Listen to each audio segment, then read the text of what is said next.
എൻ്റെ ഹൃദയത്തിൽ ഉദാത്തമായ ആശയം തുടിച്ചു നിൽക്കുന്നു. ഈ ഗീതം ഞാൻ രാജാവിന് സമർപ്പിക്കുന്നു.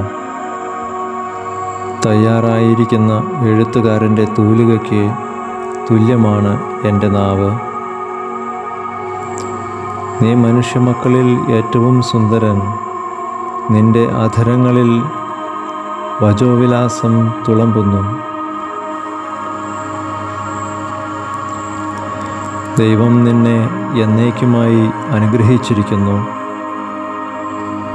വീരപുരുഷ, മഹത്വത്തിൻ്റെയും തേജസ്സിൻ്റെയും വാൾ അരയിൽ ധരിക്കുക.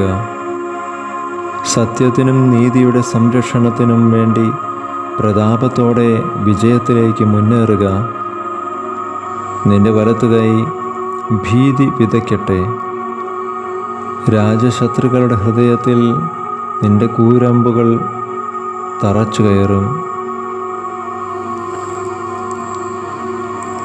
ജനതകൾ നിന്റെ കീഴിൽ അമരും. നിന്റെ ദിവ്യസിംഹാസനം എന്നേക്കും നിലനിൽക്കുന്നു. നിന്റെ ചെങ്കോൽ നീതിയുടെ ചെങ്കോലാണ്. നീ നീതിയെ സ്നേഹിക്കുകയും ദുഷ്ടതയെ വെറുക്കുകയും ചെയ്യുന്നു.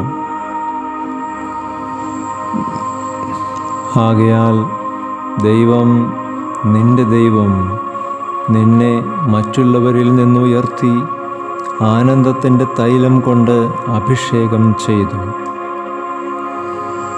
നിന്റെ അങ്കി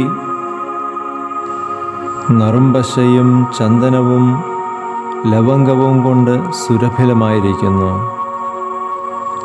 ദന്തനിർമ്മിതമായ കൊട്ടാരങ്ങളിൽ നിന്ന് തന്ത്രീനാദം നിന്നെ ആനന്ദിപ്പിക്കുന്നു. നിന്റെ അന്തഃപുര വനിതകളിൽ രാജകുമാരിമാരുണ്ട്. നിന്റെ വലതുവശത്ത് ഓഫീർ സ്വർണം അണിഞ്ഞ രാജ്ഞി നിൽക്കുന്നു.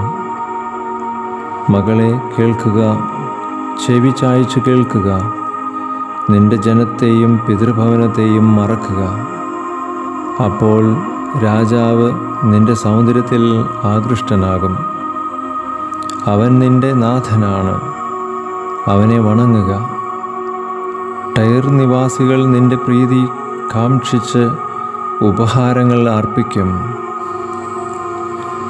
ധനികന്മാർ എല്ലാവിധ സമ്പത്തും കാഴ്ചവയ്ക്കും.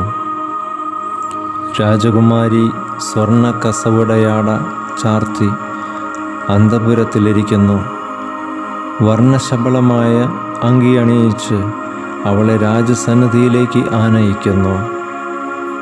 കന്യകമാരായ തോഴിമാർ അവൾക്ക് അകമ്പടി സേവിക്കുന്നു. ആഹ്ലാദഭരിതരായി അവർ രാജകൊട്ടാരത്തിൽ പ്രവേശിക്കുന്നു. നിന്റെ പുത്രന്മാർ പിതാക്കന്മാരുടെ സ്ഥാനത്ത് അവരോധിക്കപ്പെടും. ഭൂമിയിലെങ്ങും നീ അവരെ അധിപതികളായി വാഴിക്കും. തലമുറ തോറും നിന്റെ നാമം കീർത്തിക്കപ്പെടുവാൻ ഞാൻ ഇടയാക്കും. ജനതകൾ നിന്നെ എന്നേക്കും പ്രകീർത്തിക്കും. ആമേൻ.